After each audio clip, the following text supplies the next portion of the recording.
chair, I will swear you when the jury comes in. Are there any preliminary matters? I see that we have all the evidence organized. Thank you. My legal assistant, Sam Corso, had a pretty serious family emergency that happened last night, so she's unable to be here today. We don't know if she's going to be able to be here for the rest of the trial. So I have thank you. I have substituted at counsel table my law clerk, Emily Aspinwall, with the court's permission. The only question I have is we did not introduce Ms. Aspinwall at the time of jury selection. So if that's a problem, I can have her sit first row and assist me. It's not a problem if you would like to introduce her to the jury now. I don't see any harm with that. Okay, that sounds fine. Any objection? I do not, Your Honor. All right, thank you. First, please. All of the objections.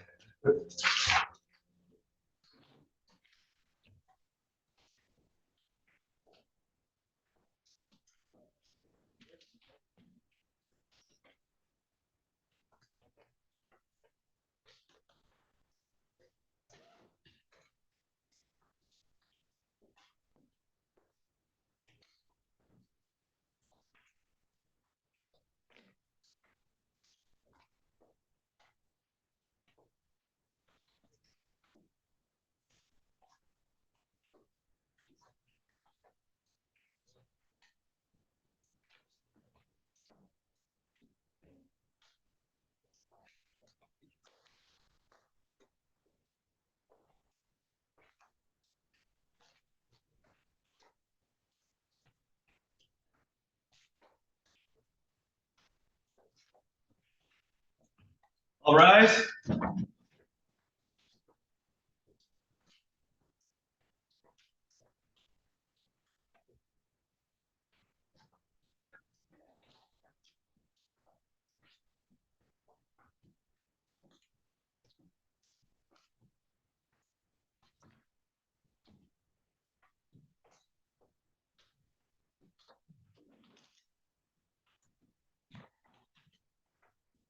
Thank you. You may be seated. Raise your right hand. Do you swear or affirm the testimony you're about to provide will be the truth, whole truth, and nothing but the truth? Yes, Your Honor, I do. Thank you. You may be seated.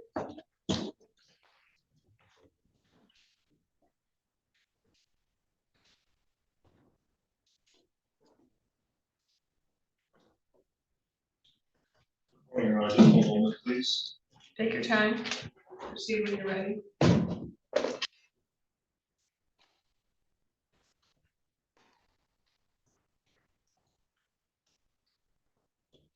Thank you. Before the people begin this morning, we just want to put one matter on the record.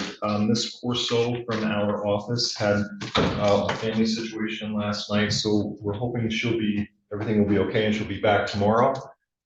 However, today, Emily Aspinwall, who is my legal intern, will be seated at counsel table. I just want to introduce her to the jury and make sure nobody knows her. And so we should be set to go. All right, thank you. Does anyone in the jury pool recognize her? Everyone shaking their head? No. All right, thank you. Thank you for filling in. And whenever you're ready, Thank you may proceed. Take your time.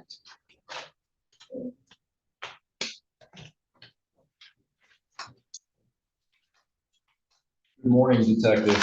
Good morning. When we finished off on Friday afternoon, we were discussing OmniWin's call data records. Do you recall that testimony? Yes, sir. And what, if anything, were you able to observe when you reviewed OmniWin's call data records as it relates to contacting car detailers on the date of January 13th, 2021? I was able to locate 2 additional detail shops that were contacted by Omni. In addition to the contacts that she made at both Spotless Detailing and with Warren Walls at Lansing Detail, is that correct? That's correct. Now, Detective, do you recall during the defendant's statement to you confronting him about the missing carpet in the back seat? Yes, sir. And when Detective confronted the defendant about the missing carpet in the back seat, what, if anything, did the defendant do or tell you about the missing carpet in the back seat? He told me when he purchased the vehicle, that's how it came. What, if anything, did you do to follow up on the accuracy of that information? I was able to locate the prior owner of the 2011 GMC Yukon. And what was the name of the prior owner of that 2011 GMC Yukon? Jacob Wilkinson. Did you conduct an interview of Mr. Wilkinson? I did. And did you obtain information from Mr. Wilkinson about whether that carpet had in fact been there prior to it being sold? Yes. Okay. Information about that, would that best be asked of Mr. Wilkinson himself? Yes, sir. With respect to the sale of that vehicle, when did you learn that that vehicle had been purchased? I don't recall when he said Well, let me back up. When it had most recently been purchased? it was, I believe it was September of 2020. And where had this vehicle been purchased by the defendant in this matter? At Dice Auto Sales in Lansing. Who was the owner of Dice Auto Sales? Jeff Dice. Did you make contact with Mr. Dice? Yes, I did. And did you obtain sale information documenting the sale of this particular 2011 GMC Yukon? Yes, I did. Did you obtain a statement from Mr. Dice in this case? Yes, I did. And has Mr. Dice been subpoenaed as a witness to testify in this case, ma'am? Yes, he has. All right. I want to next talk about a third major break in this investigation. I want to direct your attention, please, to the date of March 3rd of 2021. What, if anything, occurred as it relates to this investigation on March 3rd of 2021? LPD received a found property complaint, and the caller was Amanda Lindemann. What was Ms. Linderman's address, please? 2504 East Cattenom, in the city of Lansing. What, if any, items were retrieved in connection with this found property complaint? She located a trash bag containing 3 cell phones, set of rubber gloves, and a ripped $20 bill. Who confiscated those items for the Lansing Police Department? Officer Brandenburg. How were you contacted about what Officer Brandenburg had found on the date of March 3rd, 2021? He contacted me, Officer Brandenburg contacted me by telephone. What, if anything, did you do next to follow up on the found property from Ms. Linderman? Officer Brandenburg came to the precinct. I was able to meet with him to look at the contents within the bag, primarily because the contents were covered in blood. And then that bag was taken over to CSI to be processed. Specifically, what did you observe about the contents of the bag, the white bag, please? The white bag had a knot on, it was like knotted shut. What, if anything, was inside of the bag when it was opened? Inside of the bag were the 3 cell phones, the rubber gloves, and money covered in suspected blood.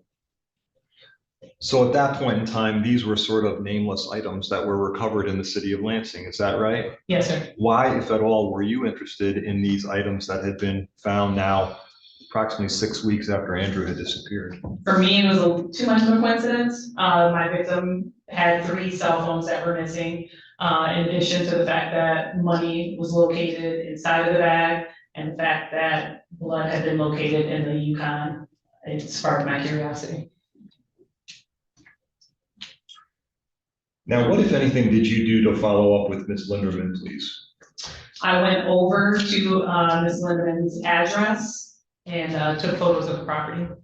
The photos that you took of Ms. Linderman's property, are those the photographs that the jury has seen regarding the property site in this particular case? Yes, they are. In one of those photographs, there is an orange circle. What is depicted in that orange circle? I sent her the photo and had her digitally on her phone circle the area in which she located the bag, so I had a better idea of where it was positioned on her property. When did you do that in relationship to initially being contacted about the contents of this bag? I'm not sure exactly when I sent her the photo, but it was shortly after. All right, so Officer Brandenburg received these items. You went down to the Lansing Police Precinct and personally saw those items. Is that all correct? Yes, sir. You told us that those items were sent over to the crime scene investigator. What crime scene investigator? I believe it was Officer Fear now, And why did you send these items to Officer Fearnow, Stanley, please? because they were suspected evidence, covered in blood and needed to be processed. What type of processing did you want on these particular items? I requested DNA processing. All right. What, if anything else, did you do to investigate whether those 3 phones belong to our missing person, Andrew Watson? I had not obtained a description of those phones, so I contacted Christina Sines to get a better description of what his phones look like. What else did you do? I also confirmed the phone numbers that she provided to me, and then attempted to obtain the passcodes to those phones. We've also seen a photograph in this case admitted through witness Latara husband with regard to Andrew in possession of some phones. When did that come into your possession, if you know? I don't recall. When you spoke to Ms. Sines, did she provide you with cellular phone numbers relating to Andrew Watson II? Yes, she did. Once you had these cellular phone numbers, what, if anything, did you do with the phones and those numbers? Once the CSI was done processing those phones, I plugged them in and then called the phone numbers that I was given. Tell us what happened, please. The phone, the rose gold phone belonging to the phone number that starts with 916. When I called that number, it rang. There was an LG cell phone, blue in color. The phone number that started with 323, that one also rang. And then there was the third phone, that one did not ring. Prior to calling these phones, what did you have to do to get power into those phones? I had to plug them in. What was the status of their power when they were recovered by Officer Brandenburg? They were off. So you were able to power those up with just standard charging cord? Yes, Okay, so you powered them up with a standard charging cord, is that correct? correct, Where did you do that? at the precinct. And you called those numbers, and how many of those 3 phones rang, please? 2 of the 3 phones rang. And what, if anything, did you conclude when 2 of those cell phones inside of that bloody bag rang? That they were in fact, Andrew Watson's.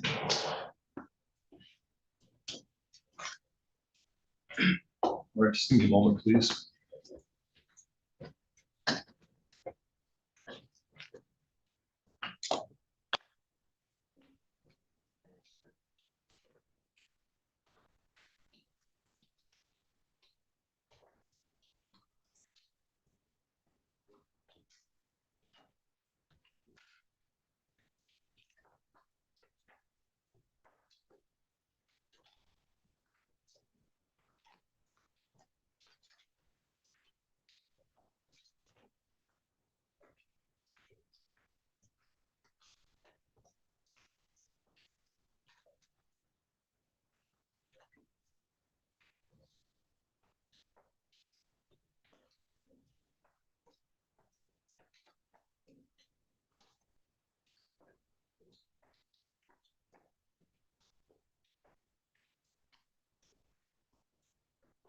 I'll show you People's Exhibit number 184.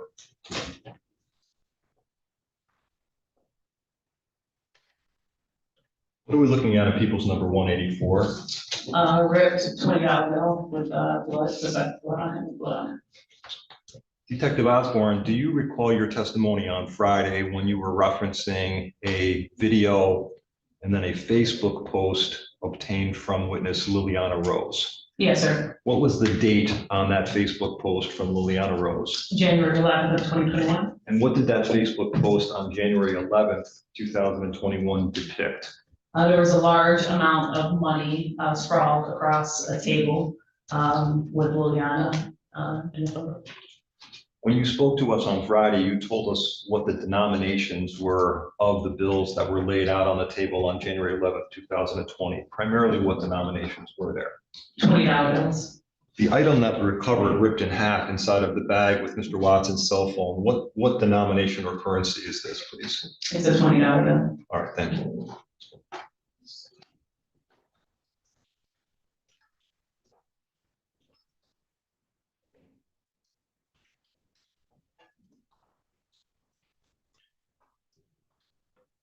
Whose responsibility was it to make sure that items that were tested pursuant to the recovery of those cell phones in the bag got to the Michigan State Police Crime Lab? It's the detective's responsibility. And did you send items over to the Michigan State Police Crime Lab for comparative DNA testing and for any other kind of testing? Yes, I did. What about latent fingerprints? Were any fingerprints developed on any of the items contained inside of the bag? One of the LG cell phones that had the barcode on it, that CSI was able to lift a latent print from that particular item. Where did you send that latent print, please? That was also submitted to MSP Lab.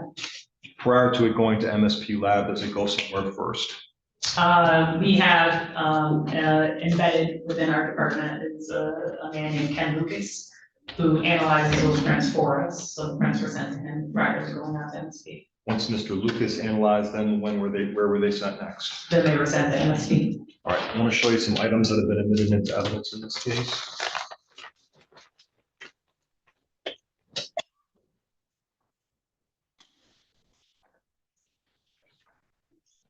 Showing you what's been identified as People's 167, a white trash bag. Was that sent by you to the Michigan State Police? Yes, it was. Showing you what's been marked into evidence as people, or admitted into evidence as People's 169, identified as white rubber gloves. Were those sent to the Michigan State Police? Yes, they were. Showing you 3 items. One, People's 175, a blood swab from the edge of the iPhone. Was that sent to the Michigan State Police? Yes, sir. Showing what's been admitted into evidence as 170 and 171, which are blood swabs from the inside and outside of the gloves. Were those sent to the Michigan State Police? Yes, they were. Showing you People's 174, 182, and 178, identified as phones recovered inside the white bag. Were those all sent to the Michigan State Police? Yes, they were. And lastly, the latent lift from the LG phone that you just described, was that also sent ultimately to the Michigan State Police for comparative latent fingerprint testing? Yes, sir. Thank you.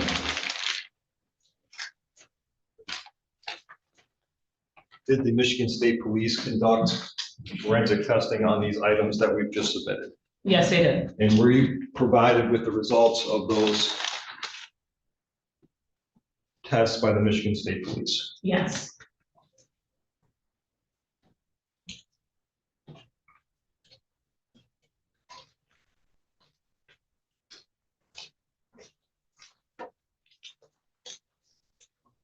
I'm going to show you 3 items, or several items that have been marked but not admitted into evidence.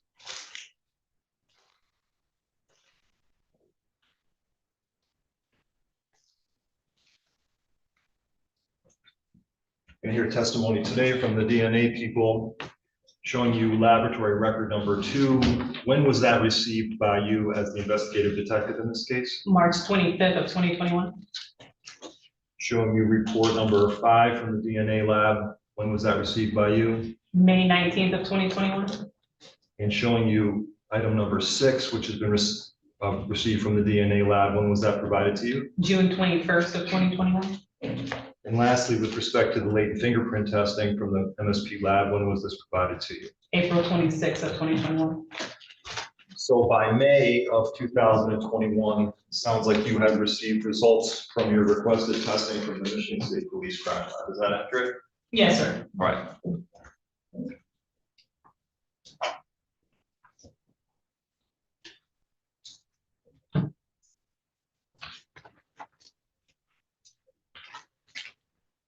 With respect to the cellular phones that were seized inside of the bag, what, if anything, did you request forensically be done to the 3 cellular phones that were obtained inside of the plastic bag? I requested DNA comparisons. What about forensic cell phone extractions? That as well. Tell us again, since it's been since Friday, what is a forensic cell phone extraction, please? A forensic cell phone extraction is a duplicate copy of that cell phone. So we hook it up to a program called Cellbrite, and all of the contents that are on that phone, a copy of all of those contents are made and then transferred over to USB. Were these sent to the Michigan State Police, these 3 recovered phones connected to Andrew Watson, sent to the Michigan State Police for forensic cell phone extraction? Yes, they were. And who completed those forensic cell phone extractions at the Michigan State Police? Danielle Vandenheuvel. And did you receive copies of the reports that Ms. Van Hubel had made in connection with her extraction from these phones? Yes, I did. And have you reviewed those items as the lead detective in this case? Yes, I have. All right.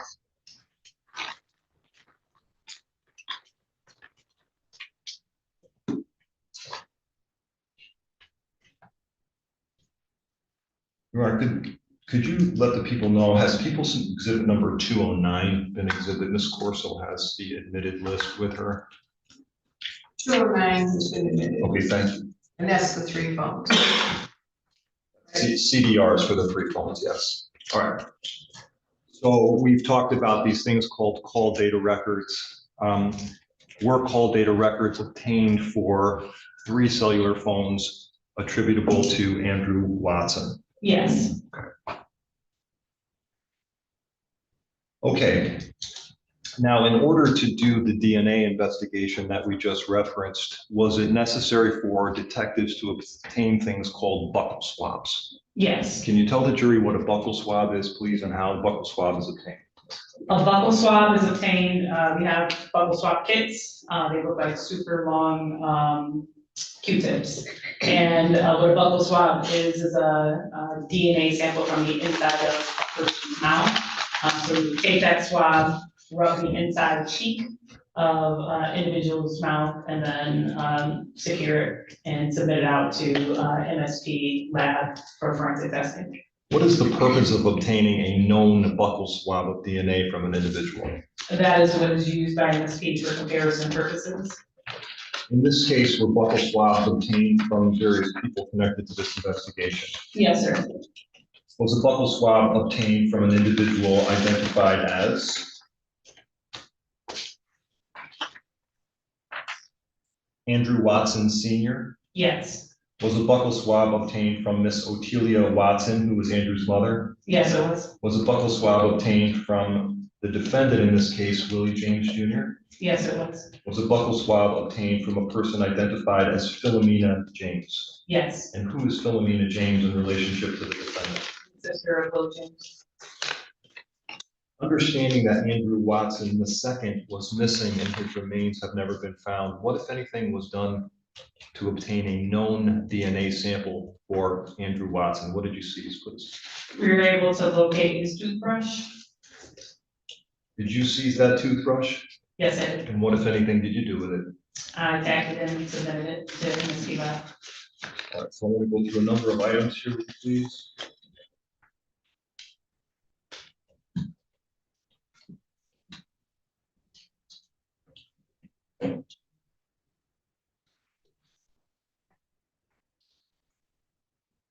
Showing you people's number 203, is that the buccal swab that was obtained from Otelia Watson? Yes, it is.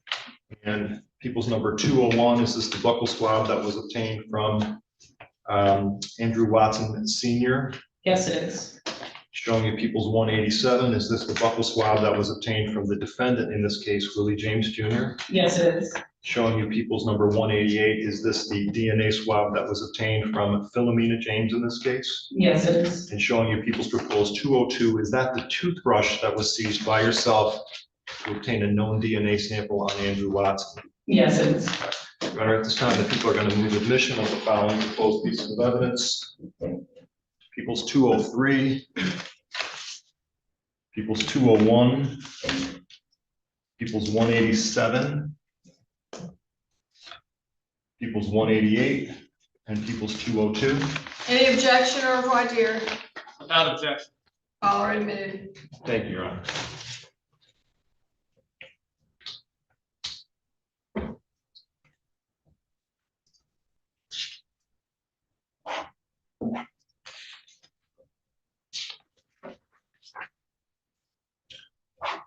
I want to talk a little bit more now about the phone investigation that you did. Can you tell the jury, please, what is something called call detail mapping? Call detail mapping is something that analysts use through obtaining call detail records. So the call detail records will have specific data points on that record that can be plotted And so those, for me, I needed something like a visual of, a location, so that's what I requested. What, if anything, did you do to obtain a thorough call detail mapping investigation in this case? I contacted the FBI, Who exactly did you speak to at the FBI? Joe Rashke. Why did you make a selection to use the FBI to do your call detail mapping investigation? I actually attended a training, in which they presented, and reached out to the person that was presenting due to the detailed, nature of their report. Can you tell the jury, please, exactly what call detail records were submitted to Agent Rashke from the FBI for call detail mapping? Yes, I submitted, call detail records from, Willie James as well as, Andrew Watson. Anyone else? I believe Omni Wynn, and Philomena James. All right. And did Agent Rashke from the FBI complete that cellular phone data mapping for you pursuant to this investigation? Yes, he did. I'm handing you what's been marked conditionally for admission into evidence, People's Proposed 216. Do you know this to be Agent Rashke's cellular phone PowerPoint mapping that he did for you in this case? Yes, All right. Have you looked at and reviewed Agent Rashke's cellular phone mapping program that he created for you? yes, I have. Does that actually contain physical maps locating towers that are applicable within the city of Lansing? Yes, Now, for purposes of demonstration in this trial, have you also marked on those copies that he created certain important or relevant addresses to this investigation? yes, I have. What were the 4 addresses that you marked on Agent Rashke's maps, please? I marked, 933 Rio Road, 947 Vincent Court, 1904, Georgetown, and, 2925 Beaujardin. Why was the location of 1904 Georgetown relevant to mark demonstratively on the call detail record mapping?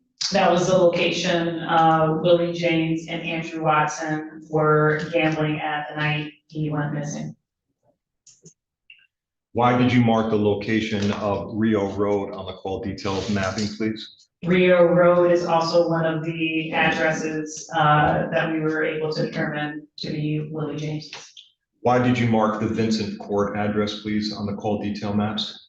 947 Vincent Court was also, determined to be, Willie James's girlfriend, Omni Wynn's address. And lastly, why did you mark the Beaujardin address on the call detail records, please? 2925 Beaujardin was also identified as one of Willie James's addresses.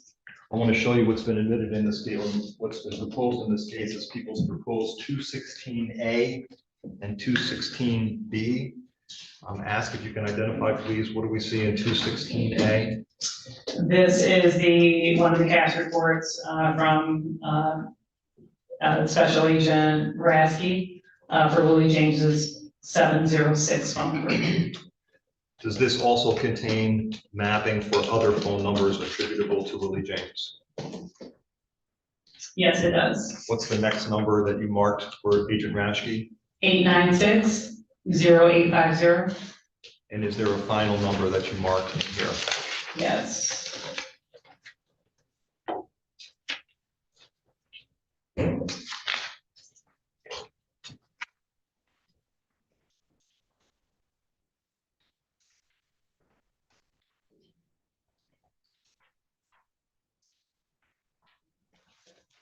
Just the 2? Yes. That's fine. And let me show you People's Proposed 216B. What are we looking at in 216B, please? This is, Andrew Watson's 239 number, as well as his 323 number. Just the first prefix is fine.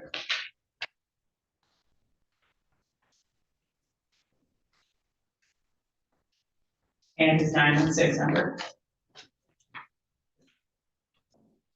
Just so we're clear, those are all copies of mapping contained from Officer Rash or Agent Rashke's cellular phone mapping. Is that correct? Yes, sir. marked by yourself with relevant addresses to this investigation, correct? Yes, sir. And do these fairly and accurately represent both the mapping that Officer Rashke did and the location of addresses that you placed on them? Yes, it is. We're going to demonstratively, the people are going to move to offer people's 216A and 216B. Those are not contained on our exhibit list because they're demonstrative. And then we will show them with Agent Rashke tomorrow. So I'll move for admission at this time, please. Any objection, or dear? No objection.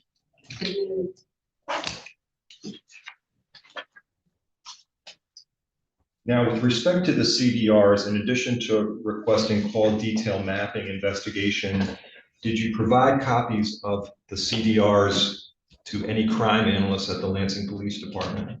Yes, I did. Who did you provide them to, please? Megan Johnston.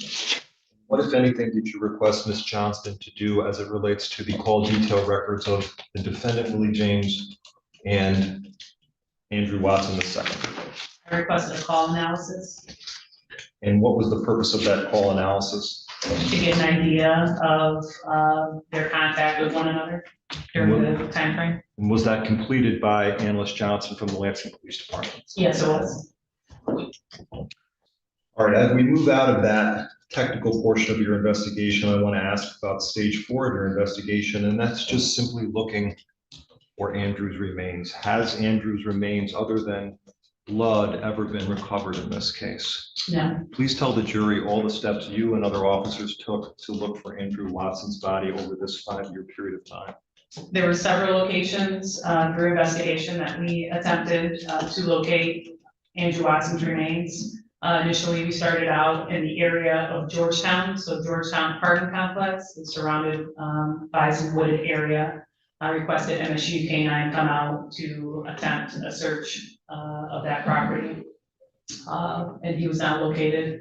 Additionally, Fine Park, Fulton Park, Hunter's Ridge, Hawk Island, Kavanaugh Street, the Grand River, Michigan Princess area, Michigan Princess off Lansing Road.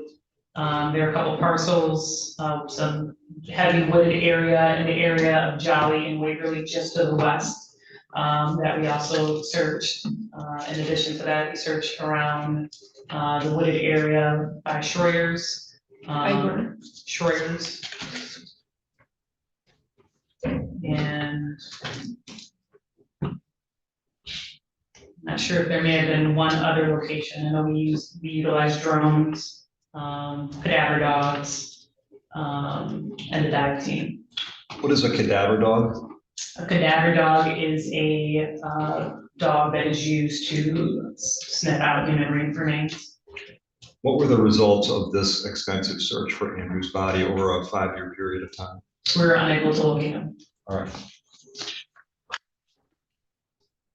Now, Detective, you've been on the witness stand here for a day and a half based on your extensive investigation in this case. Did you reach an investigative opinion as the lead investigator as to whether Andrew Watson was alive or deceased? Yes. And did you formulate a conclusion about the time, the approximate time that Andrew Watson was murdered? Date, yes. I'm sorry, the date that I said that wrong, the date that Andrew Watson became deceased. Yes, sir. And what was that date, please? January 12, 2021. And did you formulate a suspect in Andrew Watson's death? Yes, I did. Did you seek an arrest warrant for that individual? Yes, I did. The suspect that you formulated based upon your investigation, can you name identify who that suspect was, please? Willie James Jr. Did you seek an arrest warrant for Mr. James Jr.? Yes, I did. When did you seek an arrest warrant for Willie James Jr. in connection with this investigation? August 11th of 2022. And when was that authorized? When was that warrant authorized against Willie James Jr., please? August 15th of 2022.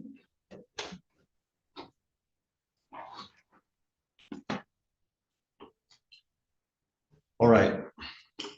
Now, in the interview that you took from this defendant, you closed the first interview that you took with the defendant. Towards the close of that interview, you requested something of the defendant. Tell us again what that was that you requested he could do. I requested for him to reach out to me if he had heard anything else pertaining to this case from friends, family, the streets, anything that could help me locate Andrew Watson in this case. And again, at the time of that interview, Detective, was the defendant a suspect or merely a witness because he had had contact with Andrew?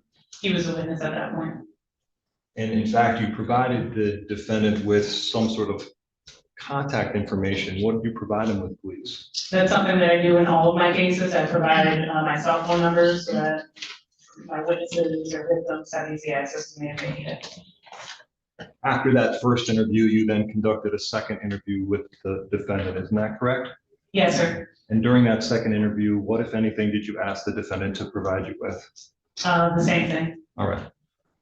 Now, between the dates of January of 2021 and June of 2021, so a 6-month period, did you receive any information from either friends or family of the defendant, Willie James, about the whereabouts of Andrew Watson or what had happened to him?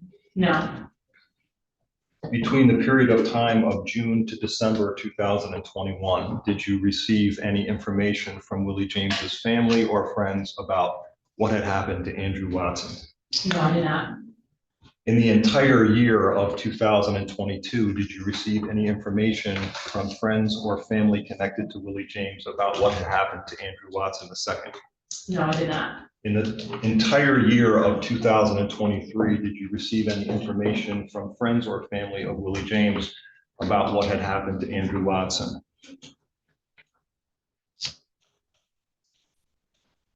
I think there was maybe one other interview, but other than that, no. In the entirety of 2024, did you receive any information from friends or family of Willie James about the whereabouts or what had happened to Andrew Watson II? No. Between January through December 15th of 2025, did you receive any information about the whereabouts of Andrew Watson or what had happened to him? No. Now, in December of 2025, did you receive a written statement from someone? Yes, I did. Who did you receive a written statement from, please? Willie James III. Who was Willie James III? Willie James III is Willie James Jr.'s son. What was the date of that written statement, please? The date of the written statement, I believe, was March 4th of 2024. How many years after the defendant was charged with homicide was this statement authored by Willie James III? I believe it was almost 2 years. Now, that statement was dated March 24th of 2025, is that right? Yes, it was. When was that statement actually provided to you as the investigator in this case? January 2nd this year.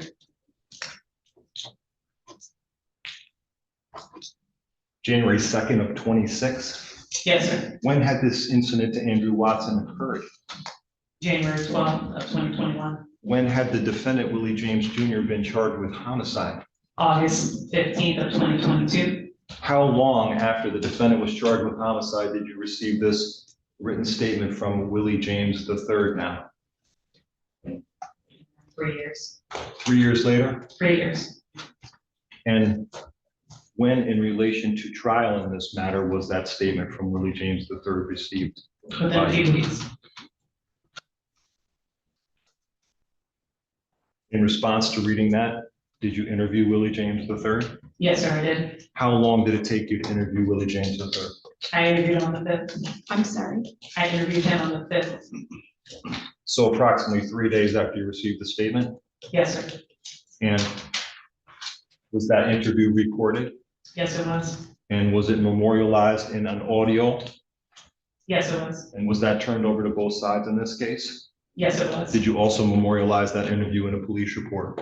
I did. The police report you wrote in this case, was it an accurate recitation of information Willie James III had now told you? Yes, it was. Information that he wanted to share with you, given to you 30 days before this case went to trial, is that correct? Yes, sir. And almost 5 years after Andrew disappeared, correct? That's correct. All right. Just one moment, please.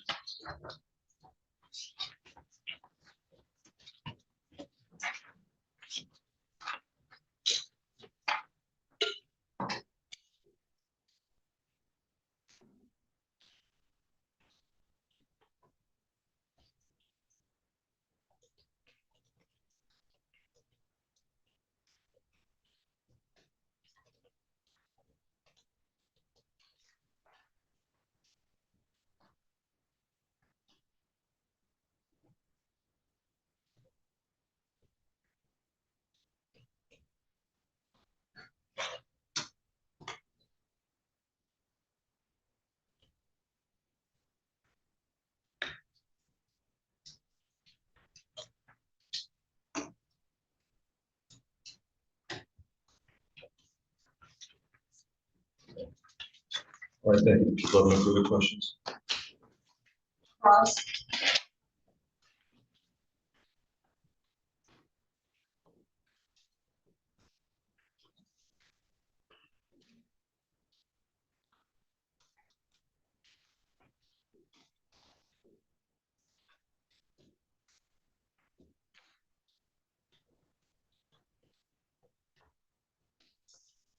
Morning, Detective. Good morning, sir. So if I did my math correctly, when you were first assigned this case in 2021, you had been a detective for approximately a year or so, maybe less. Is that about right? That's correct. Okay. And what was your assignment at that time as a detective? I was a general crime detective. And what does that encompass in terms of crimes that you would be investigating? So typically, general crime detectives will investigate more simple crimes such as simple assaults, malicious destruction of property, larceny complaints, aggravated assaults, things of that nature. Okay. Missing persons would fall under that category, I would assume? Yes, missing persons as well. And that's how this case began when you were assigned to it for Mr. Watson. It was a missing persons case, is that correct? Yes, sir. It wasn't until sometime later that it transitioned into a homicide case, is that right? Yes, sir. So, and I know you testified in your direct examination, how you have subsequently worked or have worked on homicide cases, is that true? Yes, sir. Okay. At the time you were assigned this case in 2021, approximately how many homicide cases had you worked on at that point? I had assisted on many, but I specifically was lead in one. Is that one including this one or one including prior to this? The homicide happened in December of 2020, so I was actively working 2 homicide cases at the same time. Okay. Was that as lead detective? Yes, Okay. So this would have been approximately your second homicide case then, is that true? that's correct. And you've gone over some phone numbers that you had or been provided for Andrew Watson. Yes, sir. And I believe you had 3 phone numbers for him, is that correct? That's correct. And we've heard some testimony that Mr. Watson was sometimes known to, or was seen to have 4 phones, is that, you recall that? Yes, Okay. But as far as you're aware, you only had 3 phone numbers that you were able to confirm for him? there was a 4th, but that one was not in service. Okay. And you talked about the phone numbers and we've looked at them, we've seen them here in court, is that correct? That's correct, sir. And you recognize those areas codes of being in state or out of state? Out of state. All of them? Not all, well, you have the 916 number, the 239, and I believe 3. I'm not sure exactly which ones are out of state, but I know at least one of them is. So maybe 2 out of the 3 were out of state, 1 was in state maybe? I know for sure one.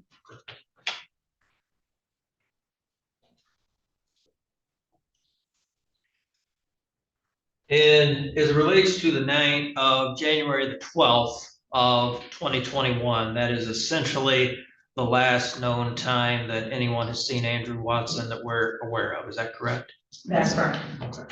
And you interviewed and spoke with multiple people as it related to that night, is that correct? Yes, People who may have seen or interacted with Mr. Watson on that night and as events led up to that evening, is that correct? yes, sir. Okay. And that included speaking to Darlene Williams, who I understand essentially hosted the card game that night, is that right? That's correct. And is it true that you didn't find or locate anyone who was able to detail any arguments between Mr. Watson and Mr. James Jr. as it related to the card game that night of January the 12th? That's correct.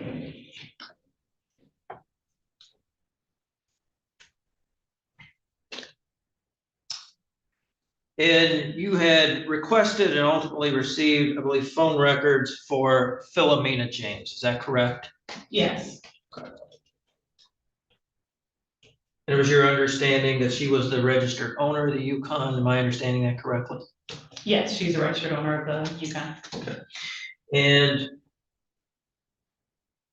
from all the interviews and all the people that you spoke with, you didn't have any indication that she had been driving or operating the Yukon that night or around that time of January the 12th, is that correct? That's correct, she was not. Was there anything that led you to believe during the course of your investigation that she was the primary driver of that vehicle? No.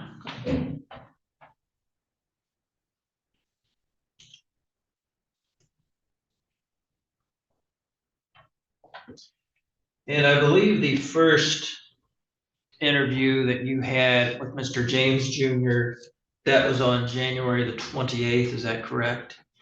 No, the first interview was on January the 29th.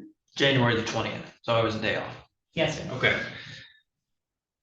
That was approximately a couple weeks or so after Mr. Watson had last been seen. Correct. And if I understand that correctly, Mr. James had responded to you following up with you had contacted him and then he followed up on that, is that right? I believe he called me and then we scheduled an interview for the following day. Okay. So he reached out to you, is that correct? Yes, sir. Okay. And he voluntarily came in for an interview? Yes, he did. And he had approximately an hour and a half interview with you and Detective McGonigal? That's correct. Okay. And he engaged with both of you during that interview and that discussion? Yes, he did. And he wasn't being abusive or aggressive or anything like that during the interview, is that correct? No, he wasn't. And I believe we saw during that interview that he had consented to the search of his phones, is that correct? Yes, he did. And he voluntarily turned over the necessary passcodes to gain access to that, is that right? That's correct. And the subsequent interview that you had with Mr. James Jr., that was approximately what, February the 3rd? Yes, sir. Okay. And that's when Mr. James gave some names of some people who had access or would have been using the Yukon, is that correct? Not at the time of Watson going missing, but previously, yes. What do you mean by that, previously? Based on his statement, the question was asked whether or not anyone else had access to his vehicle. I specifically asked him in reference to the week that Watson went missing, in addition to like the beginning of the year into December, whether or not anyone had utilized that vehicle. He was unable to provide him with an answer. But I guess to my question, he did provide you with multiple names to people that had access to or used the Yukon, is that correct? That is correct. One of those names that he provided was the name of his son, Willie James III, is that correct? Yes, And I believe he also referenced some other names that were likely street names, would that be correct? that's correct. And were one of those Gouda, Good. or one of those Sticka, Correct. and were one of those Kels, Kells, yes. and were one of those, I believe, Leak, or something similar to that? I believe so. Okay.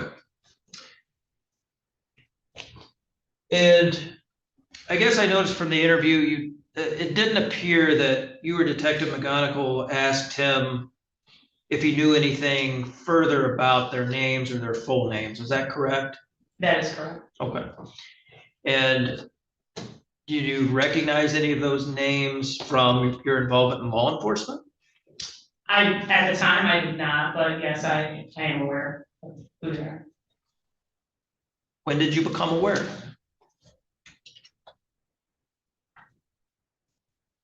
I believe it was shortly after the interview, speaking with other officers pertaining to those nicknames. Same week, same month, or what do you mean by shortly thereafter?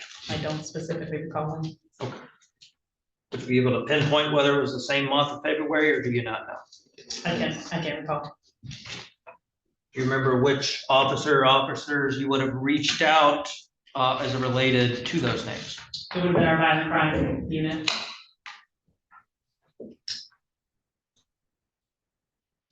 And that was specifically, you'd reached out to them regarding those names specifically because you had heard them in your interview with Mr. James? Yes, only because I heard them in the interview. They were able to provide you with more information as to who these individuals may be? I believe it was some of them in that call. And did you make a report documenting that? I did not. And was this just one conversation that you would have had with the VCI team regarding these names, or did you have multiple discussions with them?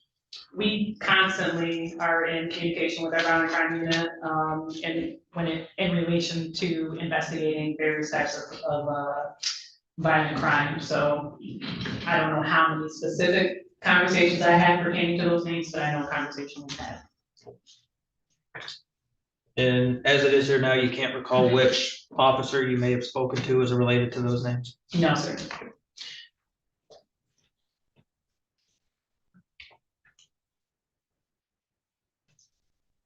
And I know you said you can't recall when you had that discussion with them, whether it was the same month in February or a different month. But once you had that discussion with them and they were able to provide you with some more information as to who at least some of these individuals may be, was there any type of contemporaneous follow-up on that on your end as an attempt to reach out to any of those individuals or find them in relation to the case involving Mr. Watts? Aside from Willie, no. When you say Willie, do you mean Willie Jr. or Willie III? I'm sorry, Willie the third. But aside from that, as it related to the rest of them, the answer to my question is no, you did not. Is that correct? No, I did not.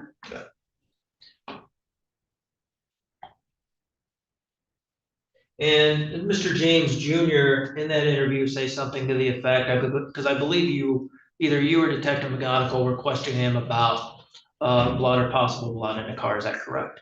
That's correct. Did he say something to the effect that you would have to talk to his son about that or ask his son about that? I believe he did make some sort of comment like that, yes. And that would have been in reference to Willie James III? Yes. Okay. And once he told you that, was there any type of contemporaneous follow-up on your end to contact Willie James III as related to that information? Based on my interview with Willie James Jr., again, the information that I asked him regarding the night that Andrew Watson went missing, the information that he provided to me was a speculation in reference to his son using the vehicle, and it was not during the time frame in which Mr. Watson went missing. So no, I did not do follow-up investigation in reference to that because it was not in direct relation to my investigation. But you did just say a moment ago that Mr. James Jr. said in response to a question about the blood in the car, you would have to ask or talk to his son about that. Is that correct? Because that's not what the statement is. That's a mischaracterization of the statement. If counsel would like to play the statement so we can hear the exact words, because he's summarizing it and he's mischaracterizing what he said. She just answered the question a moment ago. Well, I'm objecting now, and it's a mischaracterization of what was said in the statement. If you'd like to play it, we can play it right now. Would you like to play it? I can certainly ask the witness the question again, if that will satisfy counsel. All right, otherwise we can handle it on redirect. Okay, so just a moment ago, I was asking you a question. Either you or Detective McGonigal was asking Mr. James Jr. questions about the blood in the car. Is that right? Correct. Okay. And he answered you something in response to that question that was asked of him. Is that correct? Correct. And what was that response in relation to his son, if any? You have to rephrase. Sure. Sorry.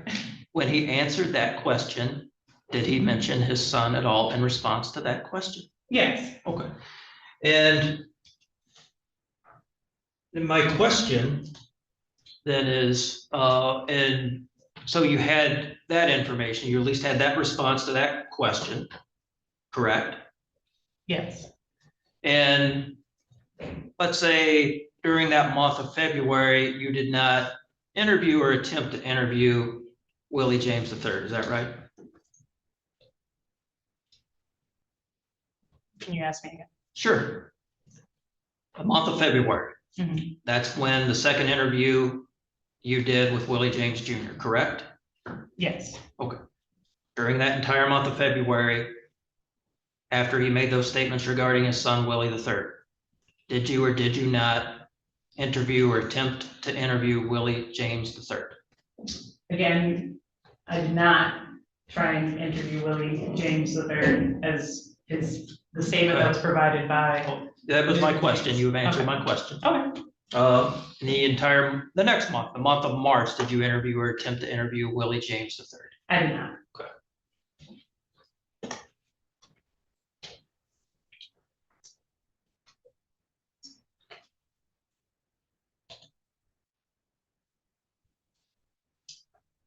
And I believe you said you did not interview him until earlier last month in January. Is that correct? Yes. Willie III. Yes, Willie III, yes. And that was in a response to a statement that you had received. Yes, sir. Okay.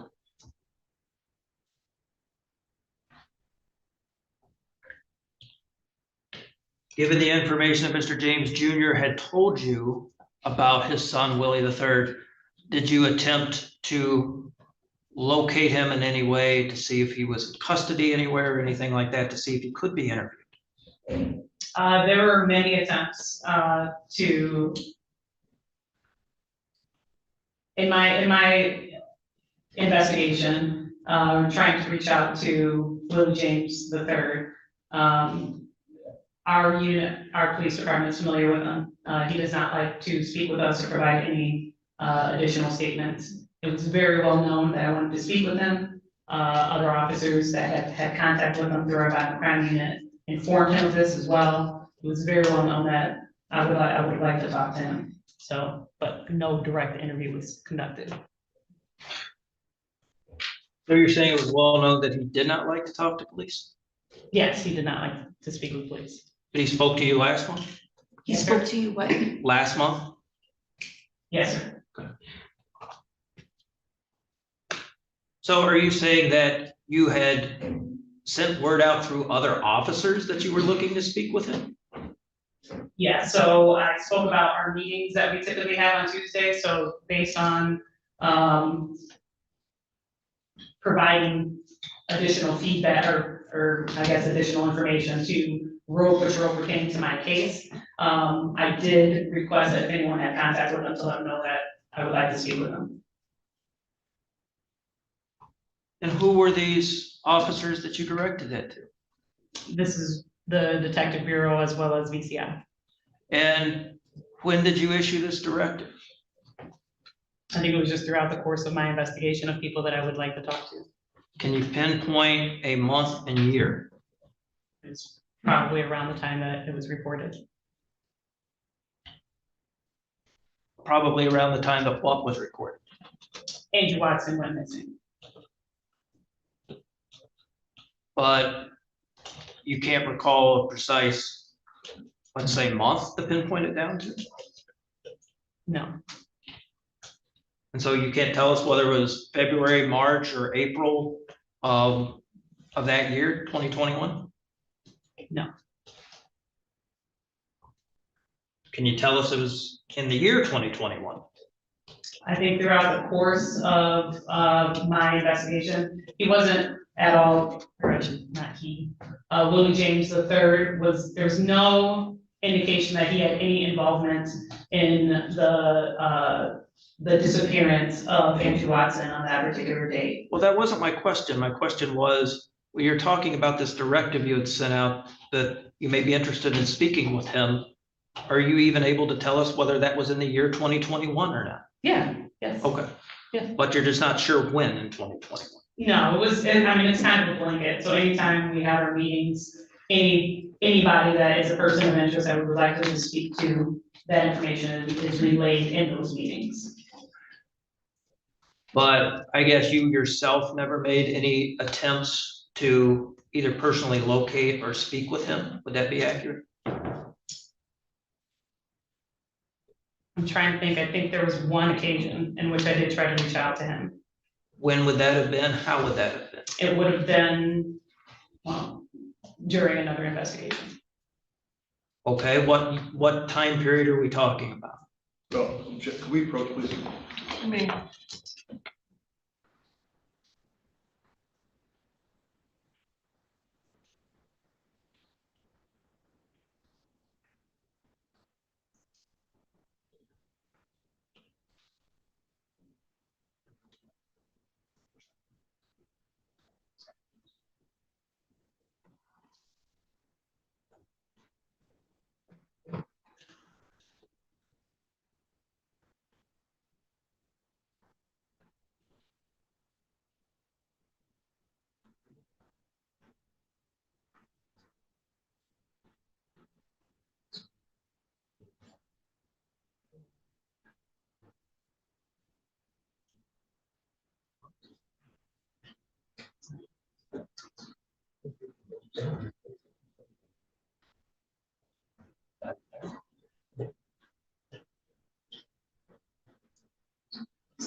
So you were just speaking about an attempt that you had made to possibly contact Willie James III as it related to another investigation. Is that correct? Yes, sir. Can you tell us what time period or time frame that was?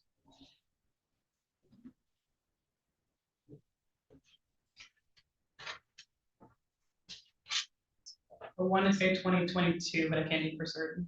Okay, so at least a year or more than a year after Mr. Watson went missing, correct? Yes, sir. And at least a year or more than a year after you had your second interview with Willie James Jr., is that correct? Yes, sir. You said a separate investigation, in other words, something that was unrelated to this case, is that correct? Yes, sir. Was it another county, is that correct? Correct.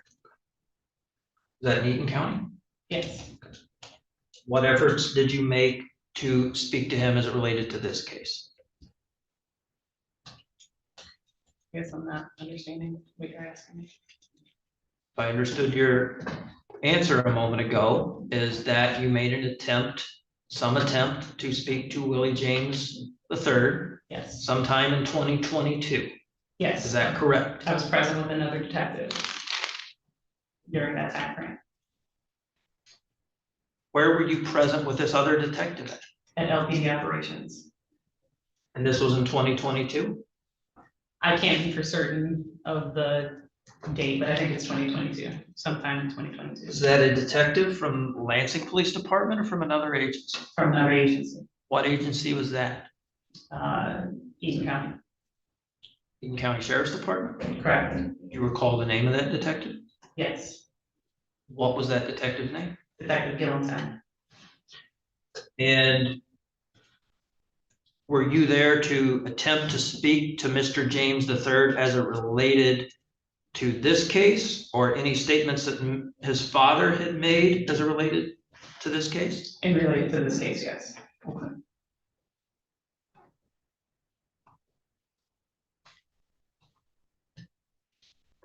And did he speak or not speak to you at that time? He did not.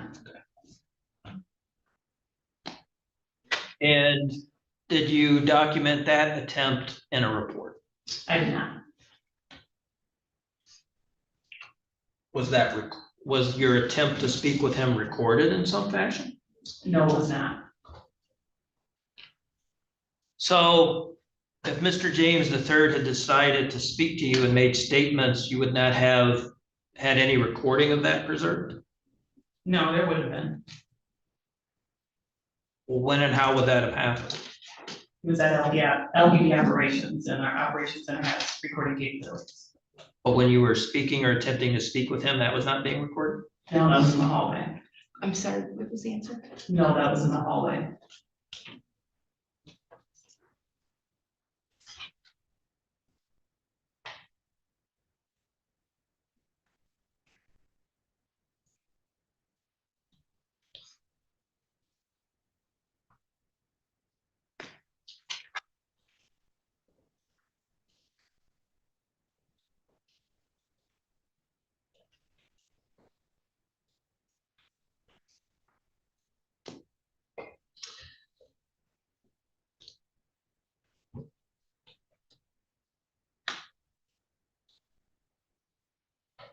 And did you ask, inquire, or look into whether or not Willie James III's phone may have been in police custody at that time? No, I did not.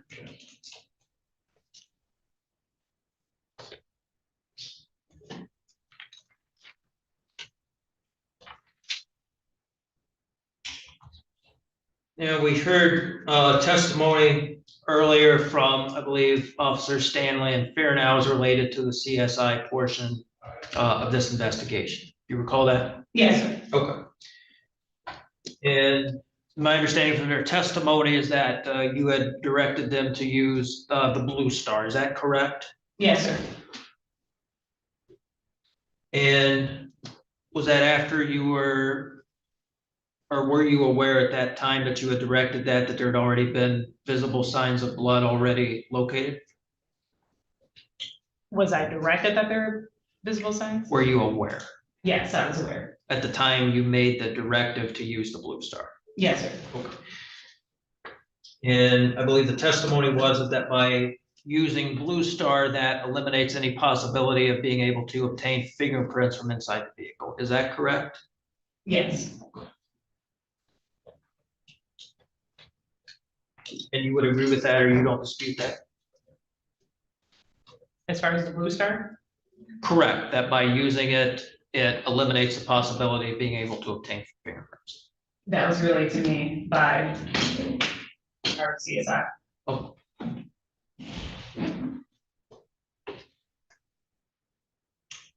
And I believe the testimony from one of the officers was that LPD does not have a particular CSI operations manual, is that correct? I don't work CSI, so I'm not necessarily sure about that. Okay. Have you ever seen or come across one? No. Okay.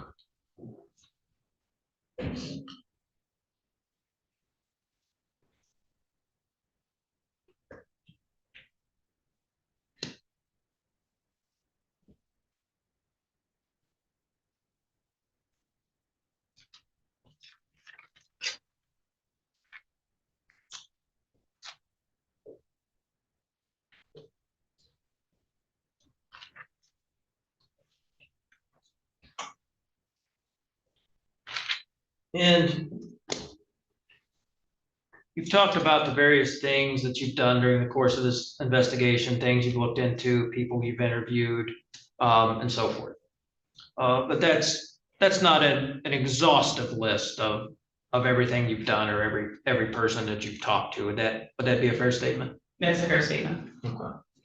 And part of your job as lead detective in investigating something like this is to collect various statements from various people who may or may not have information about the matter. Is that right? Mayor, I mean, can you rephrase? I'm sorry. Sure. Part of your duties as being the lead investigator would be to follow up and do interviews with people to find out if they have any information that may be pertinent to this particular case. Yes, sir. And sometimes that may involve rumors or street rumors or innuendo. Is that correct? Yes. Okay.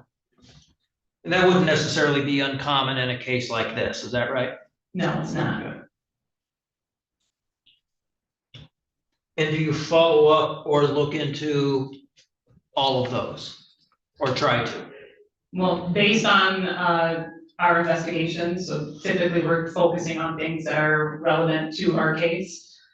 So we do get a significant amount of information in these types of investigations, and it is our job as the investigator to be able to sort through that information and to determine based on the facts which people would be the most, I guess, relevant to interview regarding our cases, yes.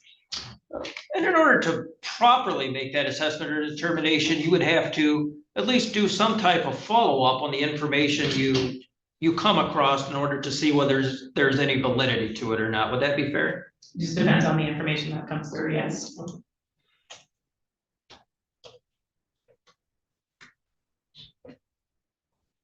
And was one of the individuals you spoke with during this case, Tamisha Williams? Yes, She was someone that had children with Andrew Watson, is that right? that's correct. Okay.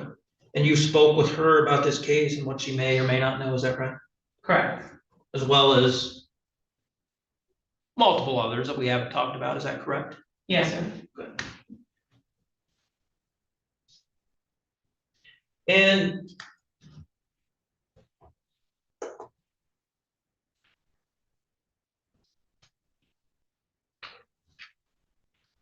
at some point during any of these interviews or investigation, did you come across any information regarding a music video?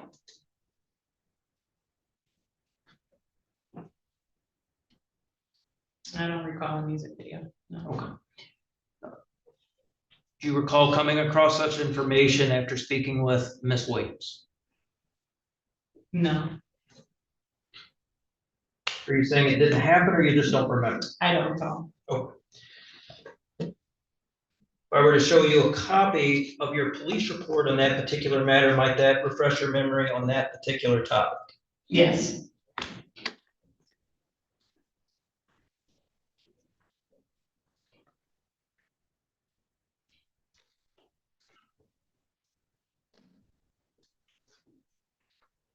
Okay.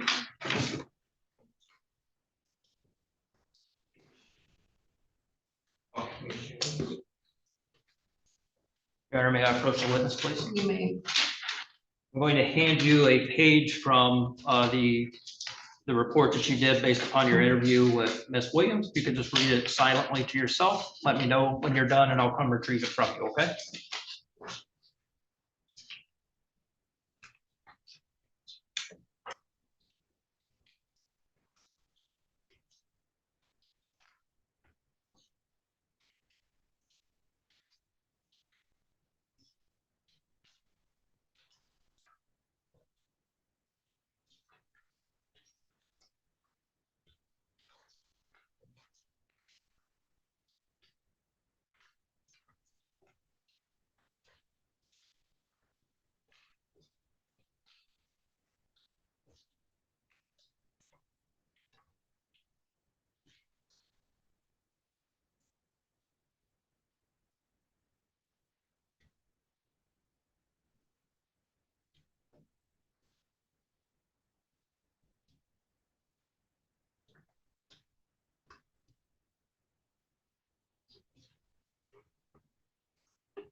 Okay.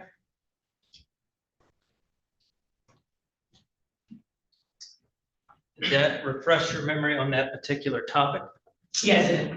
Okay. And is it true you come across some information as related to a music video? Yes, sir. That information related to someone in a music video possibly wearing Andrew Watson's glasses, is that correct? Yes. That person was Willie James III? Yes. What did you do, if anything, to follow up on this possible music video? None. Okay. And was your understanding after speaking with her, that would have been, of course, necessarily sometime after the last known time period that Mr. Watson II was last seen alive? Can you rephrase that? Sure. Your understanding is related to that music video, that that would have necessarily been sometime after Mr. Watson went missing? Based on her statement? Sure. Or were you sure? I'm not sure Okay. exactly when she's indicating that. Okay. But you've indicated you didn't do anything to look into that particular music video, is that correct? No, Okay.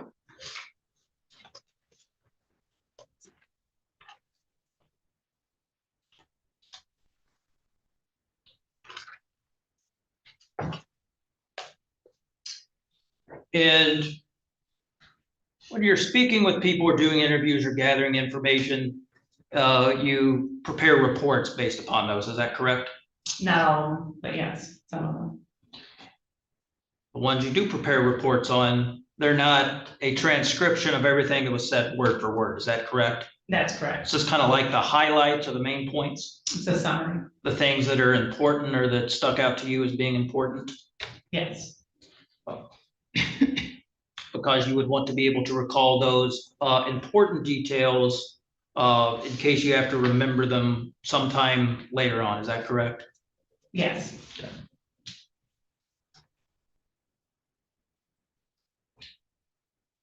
And so did you say sometimes you talk to witnesses and you don't make reports about them?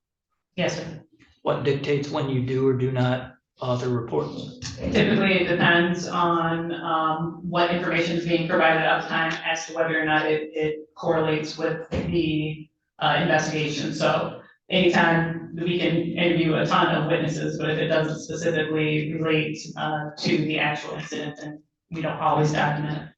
Is it possible that you could speak to someone and the information may not seem relevant or important at the time to the investigation, but maybe sometime later on, you would realize that that information was important to that particular investigation?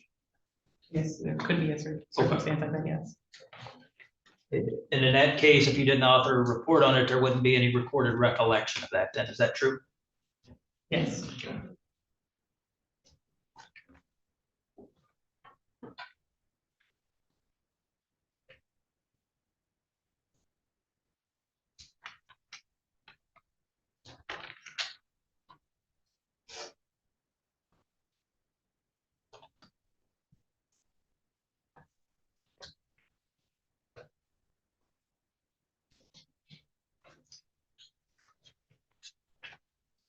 One moment, if I may, Your Honor. You may.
Before I continue, may we approach, please? You may.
Detective, I believe I just may have one more question for you. You said you did not, you interviewed Willie James III after you become aware of his statement, is that right? Yes, sir. Okay. Were you aware, did you know that he had been on the witness list in this trial for approximately 1 year?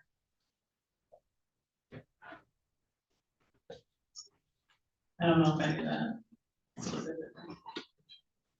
Sometimes you will be asked as a detective in a case, sometimes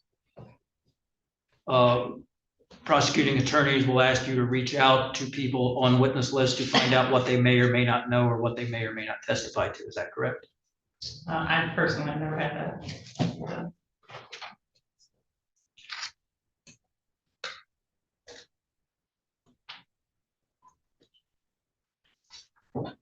Thank you, Your Honor. That's all the questions I had. People need 5 minutes, so we get. Let's take a 15-minute break. Thank you.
Maybe bring in the jurors? Yes, Your Honor, thank you. Thank you, the jurors.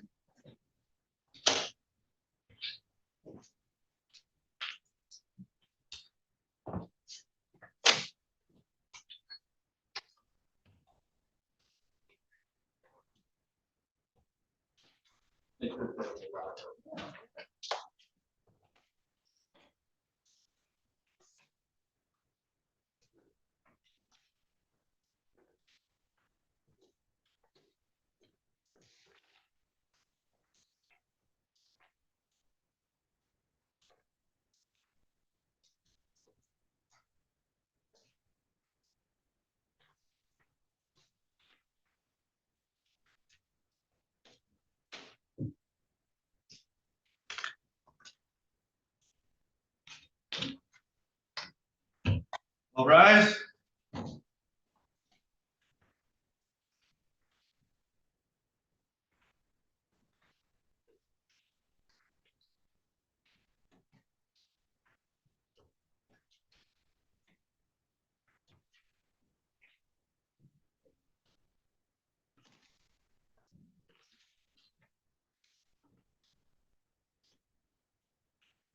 Thank you, you may be seated. Counsel, you may proceed when you're ready. Thank you, Your Honor. All right, Detective, I'm going to follow up on some of the questions that Mr. Austin had for you during cross-examination. And the first thing I want to talk about is his discussion with you of a request for Blue Star. Is that correct? Correct. When this vehicle was first being processed by CSI officer on February 1st of 2021, you had just previously interviewed Willie James. Was that correct? That's correct. And as you told us, what was Mr. James being considered during that first interview on January 29th of 2021? A witness or a suspect? Sorry, he was a witness.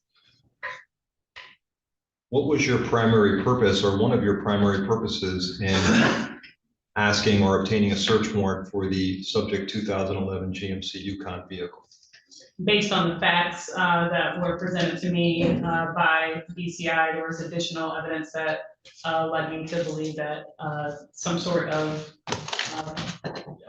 main carpet missing was something that we wanted to investigate further due to the disappearance of Andrew Watson and Willie being the last person to be with him. What was your understanding as to the whereabouts of Andrew Watson when that car was processed on February 1st, 2021? He was still not found. What did you know or think happened to Andrew Watson on February 1st? Did you know? We didn't know at that point. Why would locating blood inside of a subject vehicle be important to you when you're trying to figure out what happened to a person? To determine if he was injured in some way, shape, or form. The presence of blood and especially a lot of blood, what if anything would that be indicative to you as an investigating officer? It would be evidence that something violent occurred within that vehicle. Right, so the letting of blood would be especially that amount would be consistent with a violent or catastrophic incident. Is that correct? Correct. And in all likelihood, a lethal incident, given that Andrew was not found. Is that correct? That's correct. So was it important for you as an investigator to see if there was blood inside that vehicle consistent with something catastrophic having happened to your missing person? Yes, Was that of the utmost importance? absolutely. And as far as you knew at that time, that vehicle belonged primarily to whom? Willie James. Our defendant. Correct. All right, so let's refer to him as the defendant since we have another name infused, okay? Okay. All right. So you knew that the defendant had been last in contact with Mr. Watson, correct? Correct. You knew there was carpet cut out of the back of the vehicle, correct? Correct. You had a missing person, correct? Correct. You also had a lot of money that was missing. Yes, sir. And it was important to find out if a catastrophic event consistent with lethality had happened in that car, correct? Yes, sir. That's why officers looked with Blue Star and everything else that we heard them do. Is that all accurate? That's accurate. What didn't you know about the condition of the car at the time it was initially processed by crime scene investigators? Let me ask it this way. What, if anything, did you know about whether the car had been detailed in between the 12th and when crime scene processed it? I was unaware that it had been detailed at that point. But you asked the defendant if it had been detailed, and what did he tell you? No, it had not, But you investigated subsequently and found out what? that it had been detailed multiple times. When was the first time it was detailed? The first time was on the 13th, How long after he was last reported to be with Andrew had it been detailed? within several hours. But then it was detailed again. When was it detailed again? On the 14th, How many times within a 36-hour period was that car detailed connecting to when the defendant was last seen with Mr. Watson? at least twice. 2 times within 36 hours? Correct. How, as an experienced police officer, how can detailing a car affect the presence of biological evidence in that car, for example, blood? Could it clean it out of that car? Yes, it could. What about fingerprints? How would it affect fingerprint testing inside the car? It could also remove fingerprinting. What about DNA evidence? How could it also affect DNA evidence obtained in that car? It could also remove DNA. In fact, detailing cleans all of the surfaces, not just once, but twice, correct? Correct. And professionally, correct? Correct. So if there was fingerprints, DNA, or blood inside that car, detailing it 2 times would what? Cover up that evidence. Is that right? Yes, sir. Okay. So let's talk about what the defendant told you happened the night of January 12th into January 13th, okay? You interviewed him, as you said, on the 29th, and did you give him a full opportunity to explain all of those events? Yes, I did. You didn't force him to say anything that night, correct? Correct. He was being treated as a witness, correct? That's correct. We watched all of that in that hour-and-a-half interview, correct? Yes, sir. During the interview, did you talk about a specific night, the 12th and 13th? Yes, I did. Meaning the night of the 12th into the early morning hours of the 13th. Is that all accurate? That's correct. Okay, you're welcome and good luck to you. You That's have my it. information. If they, they can always reissue those charges, or if anything else pops up, let me know. Don't light. Thank you, sorry. Did you ask the defendant during that first interview that we watched for an hour-and-a-half? Did you watch him to recall the events of the 12th into the 13th? Yes. Was the defendant in that first interview able to provide you with a detailed recollection of what he did after he allegedly left Georgetown at midnight that night? Yes, he did. He detailed for us a specific path of travel after he left Georgetown, isn't that right? Yes. Where did he tell you he first went after he left Georgetown? He went to his residence on Beaujardin. After going to Beaujardin, where did the defendant say he went next? To Vincent Court. And what was located at Vincent Court? His son's friends, and Omni. And what was his son's name, please? Willie James III. And how many friends did he say was there with Willie James III?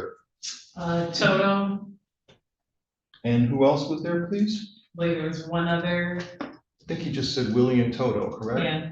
Okay. And who- Omni. And Omni, who was Omni? Omni's his girlfriend. So we have the defendant, Willie the third, correct? Yes, sir. Toto, correct? Correct. And Omni, is that correct? Yes. And was the defendant able to tell you exactly what he did when he got back to Omni's house that night? They play cards. And who did he play cards with? His son, Toto. And you asked him if he may have gone anywhere, is that correct? Yes. And where did he say he went that night? Possibly to dinner. And then you asked him what he did the next day, correct? Correct. Did he provide anything out of the ordinary that he did the next day? No, he didn't. Did he tell you he had gotten his car detailed twice? No, he didn't. Did he tell you that Omni started calling detailing shops at 8 o'clock in the morning? No, he did not. So that was the defendant's very detailed recollection of who he was with and what he did between the hours of midnight and the next day. Is that correct? Yes, sir. And he said he was with someone by the name of Willie James III. Is that correct? Yes. You were asked about an interview you did with a person by the name of Tamisha, I believe Williams. Is that correct? It's Misha Wilson. Tamisha Wilson, my apologies. Tamisha Wilson, is that correct? That's correct.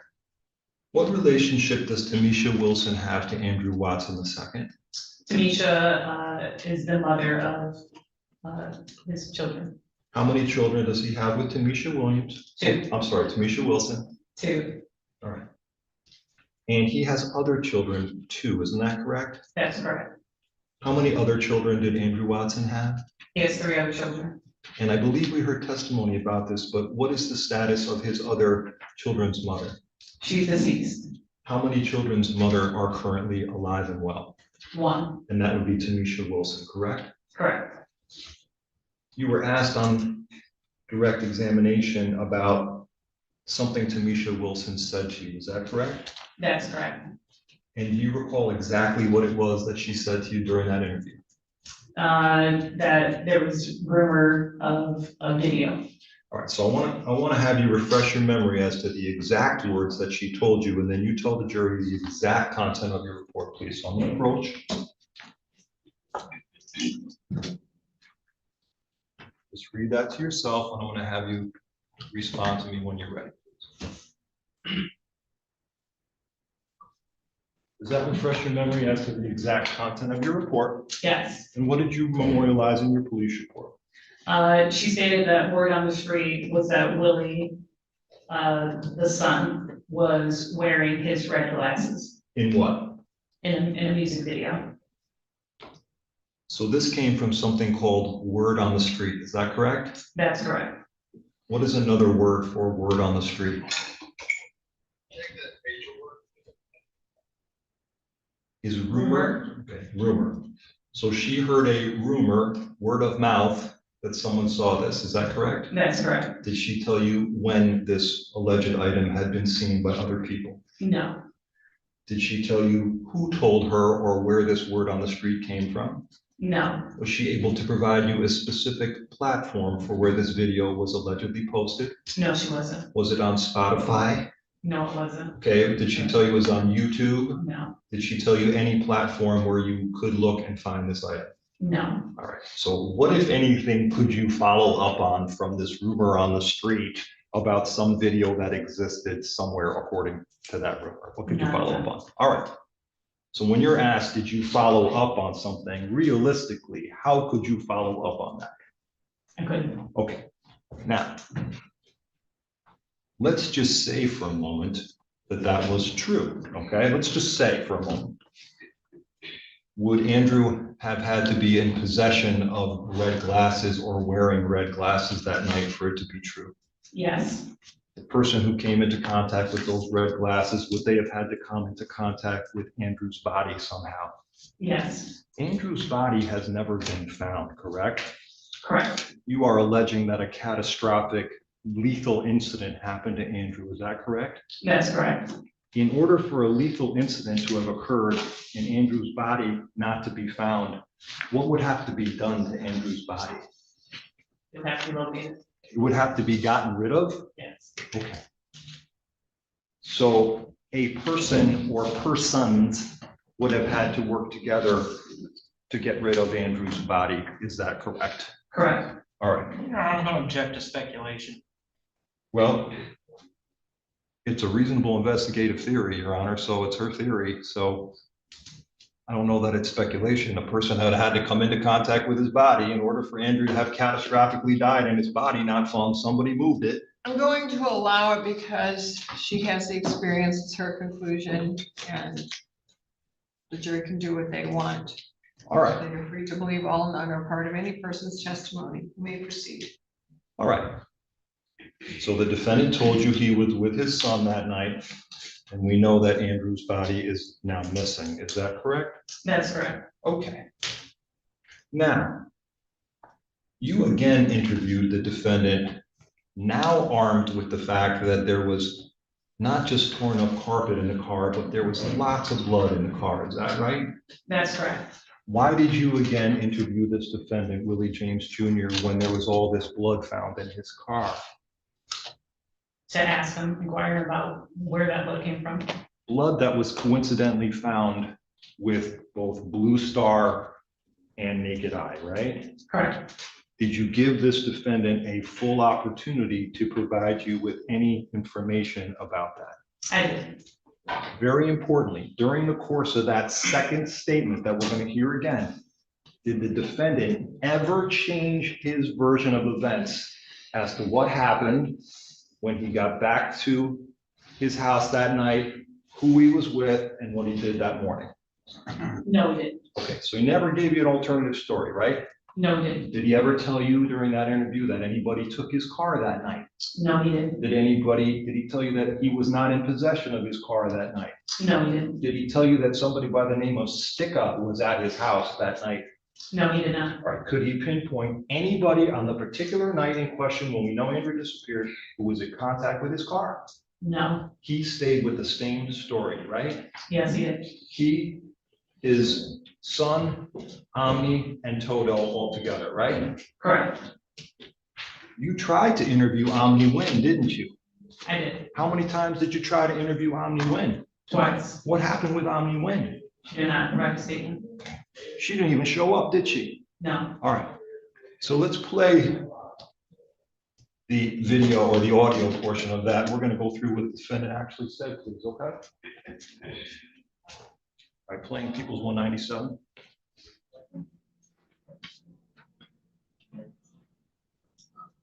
Do you have anything for me you would like to talk to me about in regards to this girl or money? I don't have any additional information. Stop it right there. Do you understand where you're from? All right. What were your questions to him?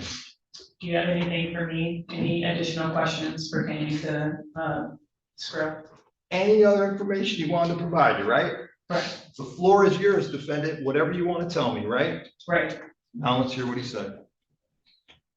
Right. You want to explain anything about what would be accommodated after?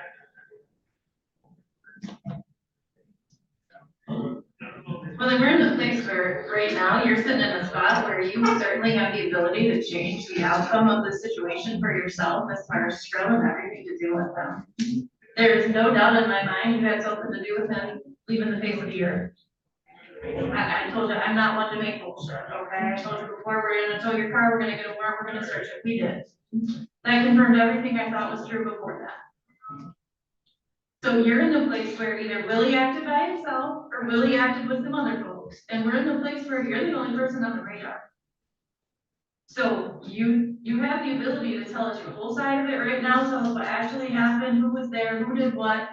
Or we just keep going down the path that we have based on evidence. And in that, Willie's the only person who was saying he's coming home. So if you want to tell us you don't want to tell us anything about the crash, certainly within your right, you don't have to tell us shit. But here we sit with you being the only person on our radar still. And there's not a doubt in my mind you had something to do with what happened to your friend. I gave you some pretty good leads. What leads were those? I mean, what I had, I gave you everything I had.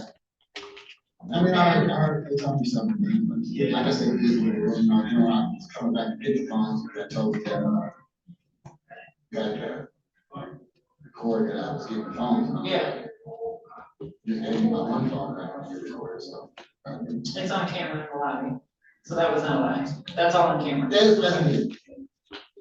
I'm here to talk to you about my case, and that's it. And this is your opportunity to be honest about some stuff, because like she said, we got what we had. So you can sit here and we can just go based off of, we'll just keep going in the direction that we're going. But like she said, you are the only person that's listed right now. So if you have additional information, then now is the time to bring that up. Who else should we talk to? I told you the people that, Who are the people that you told us to talk to? well, no, I told you, but I told you like, on the chair. Yep, got her. Okay. So you asked him, and Detective McGonigal asked him, who should we talk to find out what happened in the car? Is that right? That's right. What did you just say? I already told you. Okay, Just said what, the Amazon Oh, chick? the Amazon chick, Okay. Rosemarie. So that's the first word he gave you, right? Yes. Okay, keep playing. And who's out to her now? Got her.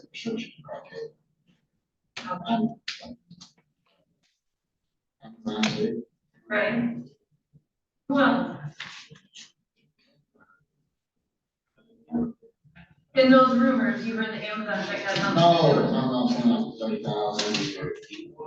do with it. Who's the plug? I have no idea. You don't know anything about that? That's just, Who did he next tell you should talk to find out why there's all this blood in his car? Darlene, Who else? the plug. What's a plug mean? Plug is who somebody would get their drugs from. Did he give you any names for a plug? No, Was it Willie the Third? no, Was it anybody connected with Willie the Third? no, All right, so now we're on 4 people that he's provided you to find out why the blood is in the car. Is that right? correct. Keep playing. So we know based on who you are, who you talk to, who you spend time on the phone with, who you hang out with. I know you mentioned at one point, one of the parties that you were at was at Omni's house and your son was there with the people. Who were the people that were with him? So I don't remember when you said it was. You said Omni had a bunch of people over there. It was her dad, you, some other people, y'all were hanging out, playing cards at the table. eating food. no, it wasn't a party. Okay, just hanging out. She was making food. It Who else was was there that day? her family, it was, Sister Kia, her dad, she gave her. Her friend, Aki? Is he young? Sabina, Okay, but my son wasn't there that day. not that day. No, There was a day you mentioned that your son Willie was there and he was with another guy and y'all were playing cards. yeah, Who was the other guy that was with Willie that day? it was, what we call him, like I said, Toto. Toto? Yeah, I used to think it was Toto, but when I see his Facebook, it's Toto. Toto like the dog in the Wizard of Oz? T-O-E, Toto, some Facebook. Okay. All right, Toto, is that Willie the Third?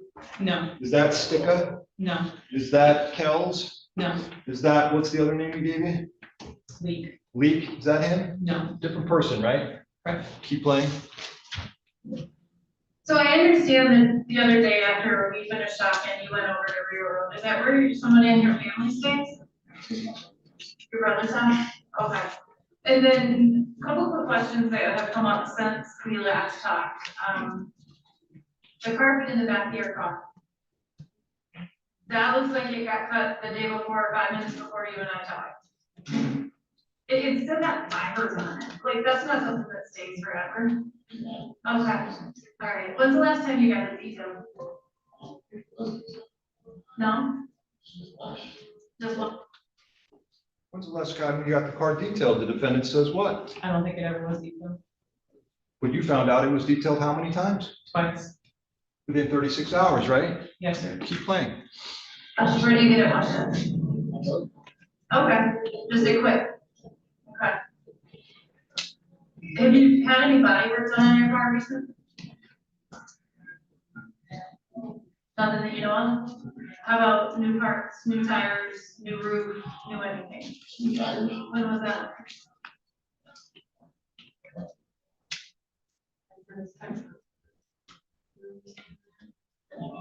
Okay, was it recent or like before Christmas? Okay. Other than you and Philomena, who else drives that truck around?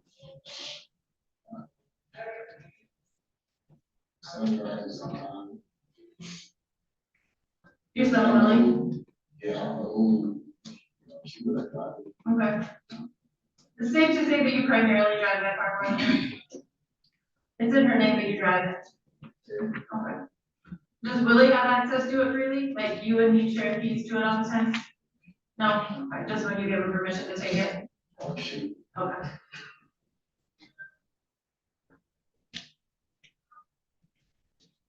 Nothing you wanna share with us?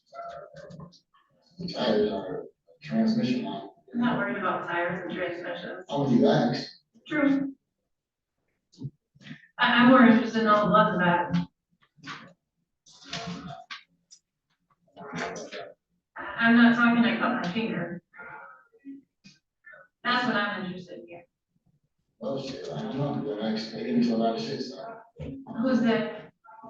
my kids, Okay, who else was in it with this day with your kid? it was in the car, I'm sure it was in his place. Who were they? Like, Bel Air. Yeah, Got it. who else?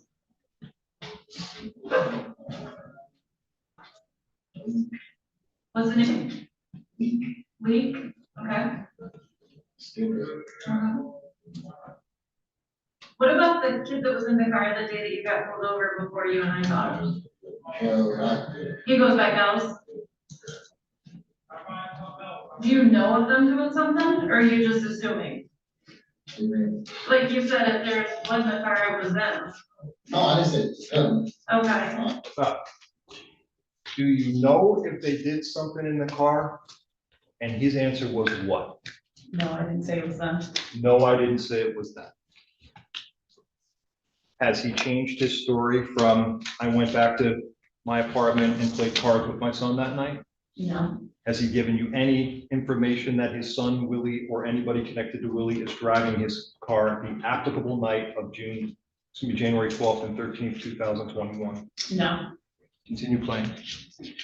you said they get into a bunch of It shit. is a lot of shit. Okay, sure, okay. what's the last time you took the car? You don't remember?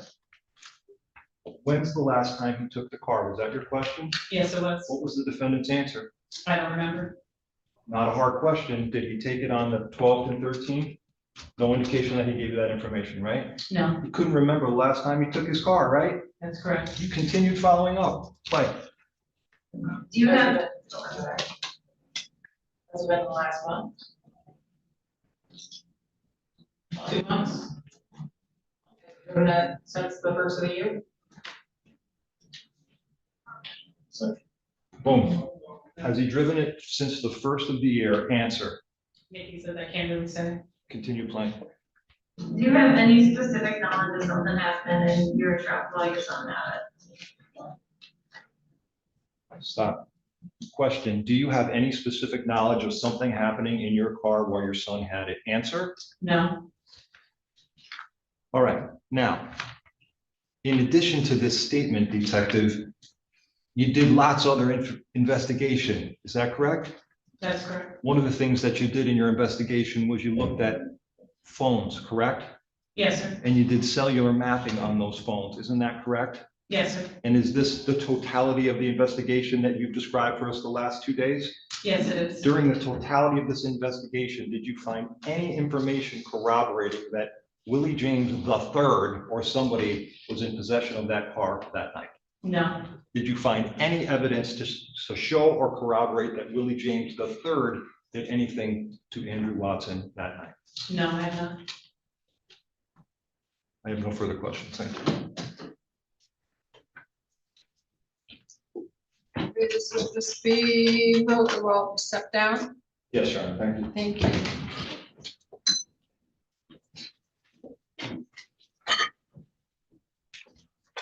Next witness. Thank you. Our next witness, we had a hard time gauging Detective Osborne's cross-examination, et cetera, so our next witness will not be here till 1. All right, we'll see everybody at 1. Thank you. Rise.